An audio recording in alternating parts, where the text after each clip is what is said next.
Hello नमस्ते, most welcome आप सभी का। उम्मीद है सब लोग बिल्कुल बढ़िया होंगे। तो स्टार्ट करते हैं आज के सेशन। और इस वाले सेशन में हम अपने 24 दिसंबर के फर्स्ट और सेकंड शिफ्ट के दिल्ली पुलिस के आए हुए जीएस के क्वेश्चंस को देखते हैं।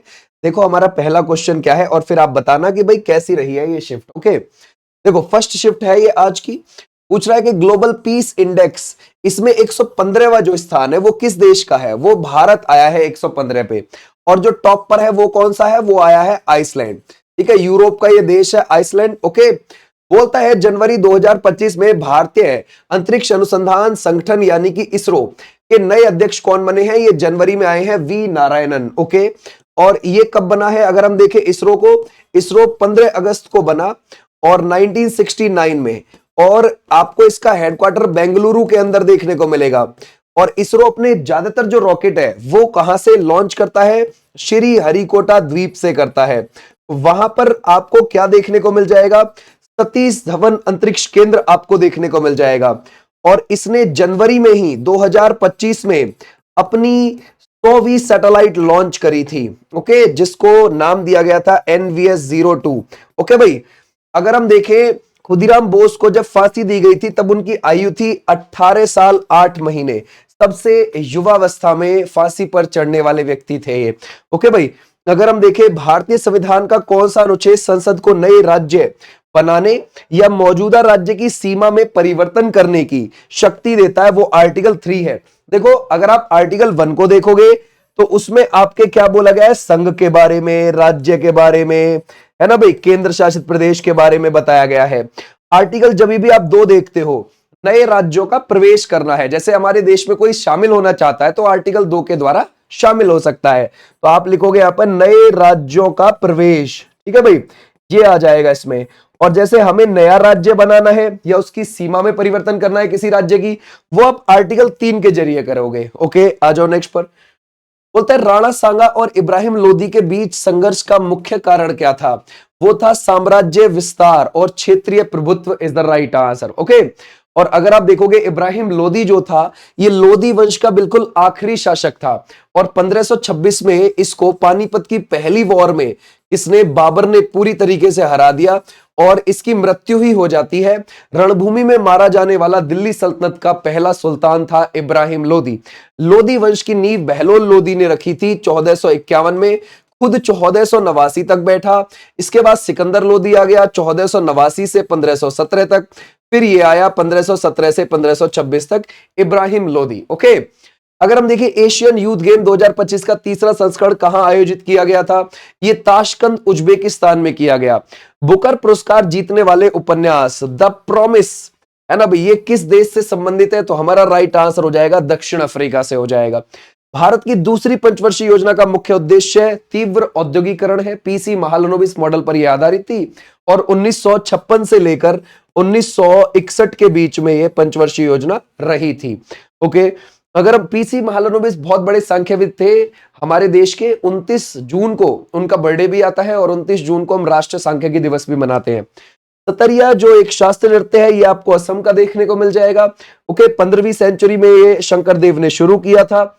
बोलता है 2011 की जनगणना के अनुसार भारत की कुल जनसंख्या में प्रवासियों का अनुमानित प्रतिशत कितना है। यानी कि ये यूं कह रहा है कि 2011 के हिसाब से हमारे देश में 121.09 करोड़ पॉपुलेशन है। ओके, उसमें से कितने ऐसे करोड़ लोग हैं जो अपने पहले स्थान से दूसरे स्थान पर रह रहे हैं आज, यानी कि वो प्रवासी हो चुके हैं अपनी जगह के। पहले वो जहां रह रहे थे 2001 के हिसाब से, वो जहां रह रहे थे आज वो वहां नहीं रह रहे, 2011 में किसी और दूसरी जगह पे जाके रह रहे हैं, है ना, भले ही वो किसी भी मामले में रह रहे हो।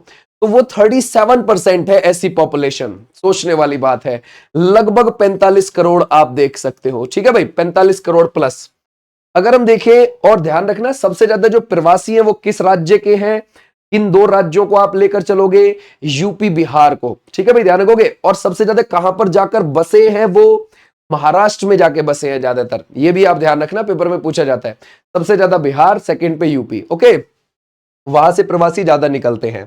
बोलता है लिच्छवी वंश की उस राजकुमारी का नाम क्या था जिसका विवाह गुप्त शासक चंद्रगुप्त प्रथम से हुआ। वो है कुमार देवी, लिच्छवी राजकुमारी कुमार देवी।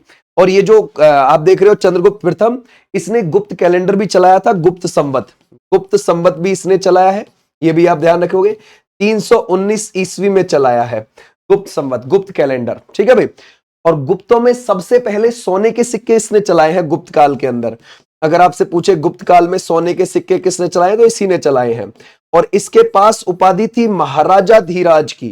कौन सी थी? महाराजा धीराज की। पूरा आपको गुप्त काल करवाया हुआ है दिल्ली पुलिस के लिए, पहले ही करवा दिया था, उस समय से आप ये आराम से देख पाएंगे, ठीक है। तो गुप्त काल की जो नींव है वो श्री गुप्त ने रखी थी, उसके पास महाराज की उपाधि थी। महाराज की उपाधि वही धारण करता था उस समय जो किसी ना किसी का सामंत होता था, जो किसी ना किसी के अंडर वर्क करते होते थे। फिर उसके बाद घटोत्कच गद्दी पर बैठ गया और फिर चंद्रगुप्त फर्स्ट बैठा था। ओके, तो ऐसे आप ध्यान रखोगे। भारतीय संविधान का 29, देखो 29 और 30 अल्पसंख्यक से जुड़े हुए हैं, अल्पसंख्यकों के अधिकार है, मौलिक अधिकार में आते हैं 29 30। और 29 में आपसे क्या बोला गया है? अल्पसंख्यकों के हितों के संरक्षण की बात बोली गई है, ठीक है भाई। और अगर मान के चलो ये जो आर्टिकल 30 आप देखते हो, जैसे मान के चलो उन्हें अपने शैक्षणिक संस्थानों की स्थापना करनी है, तो हमारा आर्टिकल 30 में आ जाएंगे अल्पसंख्यकों के लिए, ठीक है। जैसे आप मदरसे देखते हैं तो वो आर्टिकल 30 के जरिए ही खोले जाते हैं अल्पसंख्यकों में, ठीक है भाई, यानी कि मुस्लिम्स में मदरसे चलते हैं। द्वितीय ईसा पूर्व शताब्दी में मौर्य काल के दौरान कौन सी कला प्रसिद्ध थी? गुफा निर्माण स्थापत्य कला बहुत ज्यादा प्रसिद्ध थी उस समय पर।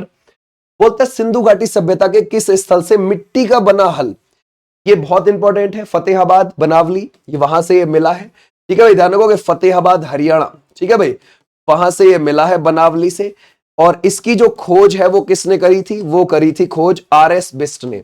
किसने करी थी? आर.एस. बिस्ट ने करी थी, ये आप ध्यान रखोगे, ठीक है।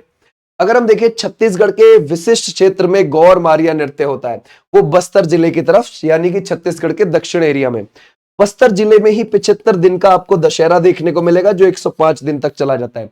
मड़ई त्योहार भी वहीं का ही है। कौन सा? मड़ई त्योहार भी आपको वहीं का देखने को मिलेगा, छत्तीसगढ़ का ही। बोलते सचिन तेंदुलकर भारत के सर्वोच्च नागरिक पुरस्कार भारत रत्न पाने वाले पहले खिलाड़ी थे, ओके भाई। और यह सम्मान उनको 2014 में मिल गया था, ओके। अगर हम देखें राजा महाबली की घर वापसी के सम्मान में केरल में कौन सा त्योहार मनाया जाता है? ओणम। कितने दिन का मनाया जाता है? 10 दिन का मनाया जाता है। और ये अगस्त सितंबर के समय पर मनाया जाता है। कब? अगस्त सितंबर के समय पर मनाया जाता है, ठीक है। इसी दौरान वहां पर बोट रेस भी होती है, यानी कि वल्लम कल्ली जिसको बोलते हैं। नेहरू ट्रॉफी प्रतियोगिता इस पर बोट रेस पर आयोजित कराई जाती है। विकसित भारत बिल्डथॉन 2025, इसका जो ब्रांड एम्बेसडर है वो किसको बनाया गया? Group captain Shubhanshu Shukla. अगर आप देखोगे अंतरिक्ष में जाने वाले दूसरे भारतीय हैं और अंतरिक्ष में इंटरनेशनल स्पेस स्टेशन पर जाने वाले पहले भारतीय हैं, ओके। 25 जून 2025 को गए थे। और ध्यान रखोगे 4 लोगों का ये मिशन था, ऑक्सियोम 4 इसका नाम था मिशन का। क्या नाम था? ऑक्सियोम, ठीक है भाई, ऑक्सियोम 4। इसमें 4 लोग गए थे, जिनमें से एक ये भी थे, एक हंगरी के थे, एक पोलैंड के थे, एक यूएस के थे और एक भारतीय थे। और ऑक्सियोम 4 नासा का ये मिशन है। नासा यूएसए की अंतरिक्ष एजेंसी है जो 1958 में बनी है। इस रॉकेट से गए थे ये लोग? फॉल्कन 9 से गए थे, फॉल्कन 9 रॉकेट से गए थे। अमेरिका के फ्लोरिडा में एक कैनेडी स्पेस सेंटर पड़ता है, वहां से इन्होंने उड़ान भरी थी, ओके। अगर हम देखें भारतीय खेल 2022, एशियाई खेल 2022 में पुरुष की शॉटगन स्कीट स्पर्धा में भारत के लिए रजत पदक किसने जीता?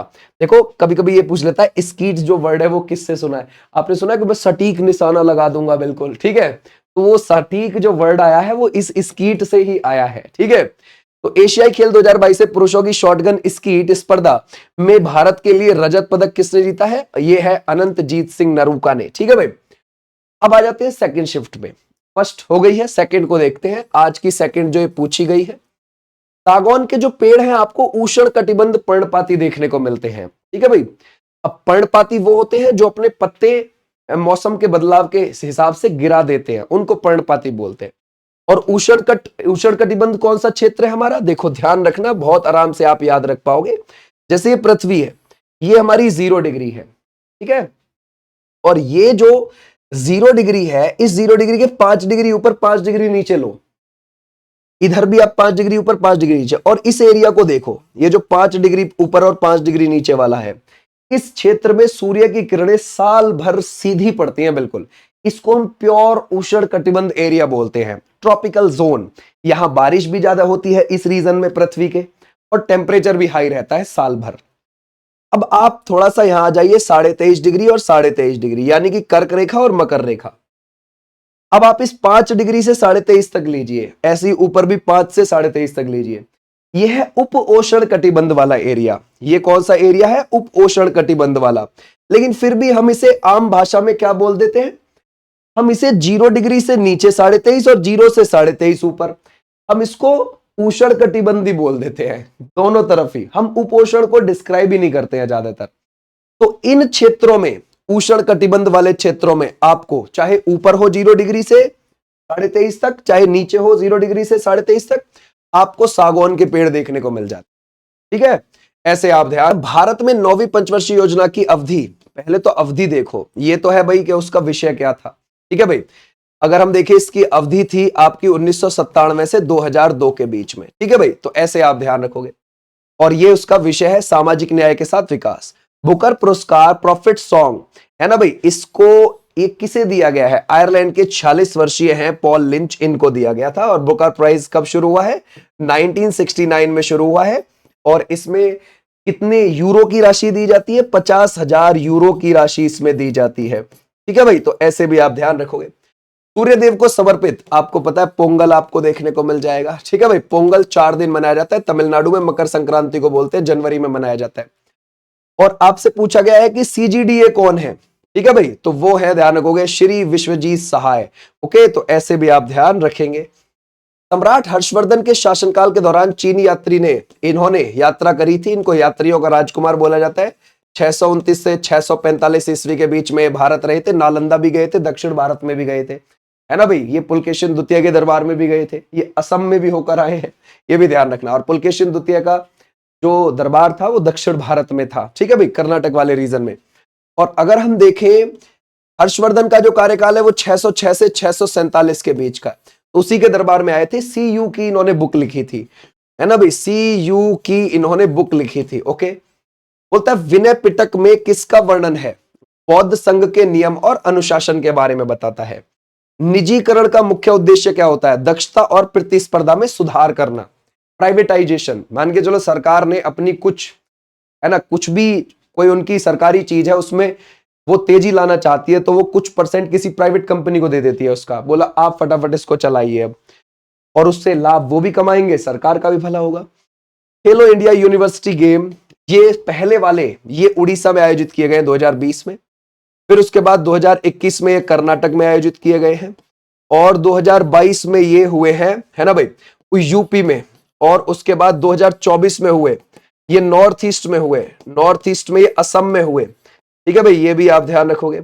और 2025 में ये हुए हैं राजस्थान में। अब ये जो आप नॉर्थ ईस्ट के देख रहे हो और ये जो आप राजस्थान देख रहे हो, दोनों में ही चंडीगढ़ यूनिवर्सिटी जीत गई है, टॉप पर रही है, हमेशा ध्यान रखना। ठीक है भाई, और जो भी इसमें यूनिवर्सिटी टॉप पर रहती है उसको कौन सी ट्रॉफी मिलती है? माका। ये माका कौन सी ट्रॉफी है? प्रेसिडेंट देते हैं इस ट्रॉफी को, माका, मौलाना अबुल कलाम आजाद ट्रॉफी। ठीक है भाई, ये ध्यान रखना। बोलता है भारत में एक राज्य का कार्यभार का, है ना, कार्यकारी शक्ति किसके अधीन होती है? गवर्नर के। ओके, और गवर्नर आपको पता है आर्टिकल 153 में ये लिखा हुआ है कि राज्य का एक राज्यपाल होगा। और फिर उसी में 153 में 7वां संविधान संशोधन 1956 से ये बात ऐड कर दी थी कि 2 या 2 से अधिक राज्यों के लिए एक गवर्नर चल जाएगा। ओके भाई, ये चल जाएगा। और अगर आप देखोगे 154 में बोला गया है कि राज्य की जो कार्यकारी शक्ति होती है वो किसके हाथ में होती है? आपको पता ही है कि भाई, है ना, उसका अध्यक्ष गवर्नर होता है। और 155 में इसकी नियुक्ति है, इसकी नियुक्ति प्रेसिडेंट करता है। ठीक है भाई, तो ये थे तुम्हारे जो पूछे गए हैं, ये सेकंड शिफ्ट के थे और इससे पहले फर्स्ट शिफ्ट के थे। अब आप बताना कि कैसी पूछी गई है ना, क्या आपने ये सब कर रखा है या करने की जरूरत है? ओके, तो हमारी 9 बजे क्लास है, उसमें मिलेंगे दिल्ली पुलिस वाली में, डेली यहाँ पर क्लास चल रही है। 5 बजे हमारी यूपी पुलिस की क्लास चल रही है, और ये वाली क्लास हो गई 9 बजे वाली। और इसकी जो पीडीएफ है, ये पीडीएफ आपको ऐप पर मिल जाएगी, ऐप आप डाउनलोड कर लेना। इसी नाम से आपको, जिस नाम से चैनल है उसी नाम से ऐप मिल जाएगा प्लीज। थैंक यू, टाटा, बाय बाय, नमस्ते।